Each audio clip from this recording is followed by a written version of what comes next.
Hey everyone, it's Donna Brown here, the Work From Home Queen. I hope you're doing well. Well, today my video is really targeted to those brand new virtual assistants. It's almost been a year since we launched our Certificate 1 in Virtual Business Administration course. I can't believe that. The time that has passed is crazy. And we've had so many students come through and so many to go on and start their own VA business, which is really, really cool. So this video is for you guys, and I suppose anyone else who is out there deciding they're going to start their own service-based business, particularly VAs. So what I want to talk about is behavior. And basically, what you need to realize is that when you are a virtual assistant or any service-based business, you are your product. People are buying you. They're not buying a physical product. They're buying you and your expertise. So the way you behave and the way you interact is really, really important. And there's been a couple little things that have been popping up in my news feed on Facebook and some emails that people have been sending me. And I just thought, you know what, I should really do a video about this because this is going to really help you grow your business. So the first thing I want to talk about is desperation. Coming across as really desperate to find clients or to start your business or to achieve some component in your business, whether it's logos or websites or whatever it is, unfortunately is a negative behavior. People do not respond positively to desperation. Now, I know what it's like. At the beginning, when I first started my business, I didn't even have a job. I had quit my job and walked out because I hated where I was working. So for those of you that are still employed, that's at least a good thing. You're not desperate because you've got bills to pay. Yes, you may not like your job, but you've got a job and you've got an income coming in paying, so that's a good thing. And I know when I first started, I never came across desperate for work. I always talked about the fact that, I'm helping a client doing this and I'm helping a client do that. And yeah, maybe it came across as a little bit of a white lie, but I do help people do a lot of things. And for those of you that are in a job, your boss can be your client, for want of a better word. So if you did a project today that you are very proud about finishing and you did a good job and you got positive feedback, share that on Facebook. Because small businesses only want to work with successful people. Nobody wants to work with a desperate person who is not successful. And the only reason why you can't classify yourself as successful so far is just because you haven't started yet. But you are successful in your job, so that's a really good thing.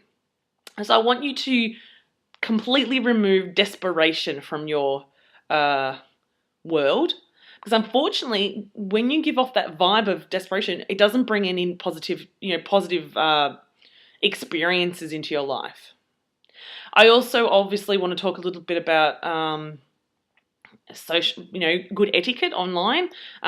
Recently, and this has been happening for the past, I reckon a good month at the moment from what I've been watching. People have just been bagging other people on Facebook. They've been bagging their boss because their boss is not on Facebook and they hate their job.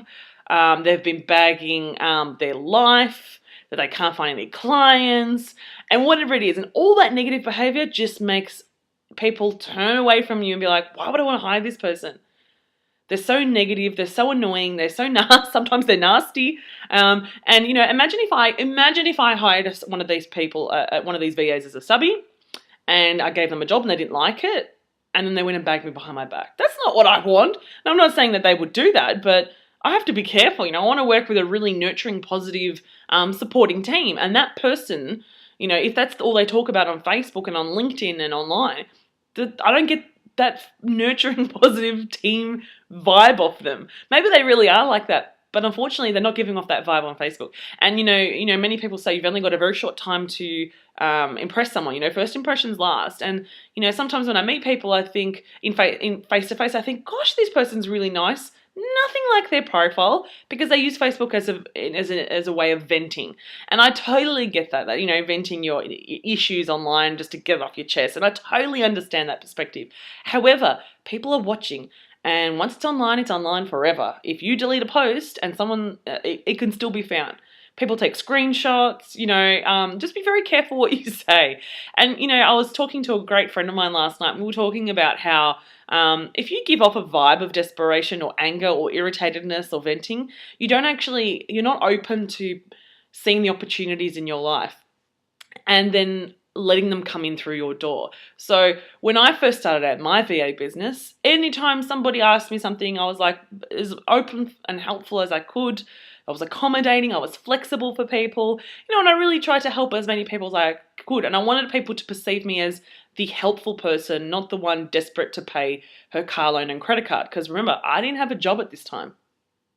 I had no job. I had no income coming in. Was very young, and I had a car loan and a credit card. There were the two debts hanging over my head, and I thought, shit, I got to get some money.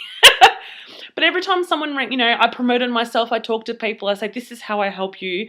Every time I talk to people, I got more and more clients and more leads. So you got to remember, when you're selling yourself, you got to be selling yourself on the benefit to the client. So what is the benefit of using your services? Because currently I can't see any benefits with lots of new virtual assistants. All I see is that they're venting and they want to work from home, but I don't see the benefits for me. So if you are a gun at, I don't know, event management in your job, and that's what you do, then share that kind of stuff on Facebook. Say things like, oh, just helped, just secured the best deal, or got a great deal for a client, or managed to secure this, or we just finished a project and we had a return on our investment of this percentage, or whatever it might be. Share the positives in your life. Share the positive things that's happening in your job and the experiences that you've had, because this is what gravitates towards, more people coming towards you. Just recently I had 3 or 4 private messages inbox me on Facebook, and it's just people saying, I've been watching you on Facebook. I love what you do. I would like to get your help. Can we connect? So these people have been watching me for a while, and I don't know who they are. They happen to be local in Melbourne, so I'm going to, go and connect with them. And that's a great thing, so just be careful. You never know who's watching. This video is probably one of my longest. It's almost at 7 minutes. So hopefully this will enlighten you and help you guys grow your businesses. And of course, if you've got any questions, you're more than welcome to ask. But just think twice before you say anything. In the online world in particular. All right, have an awesome day. Bye.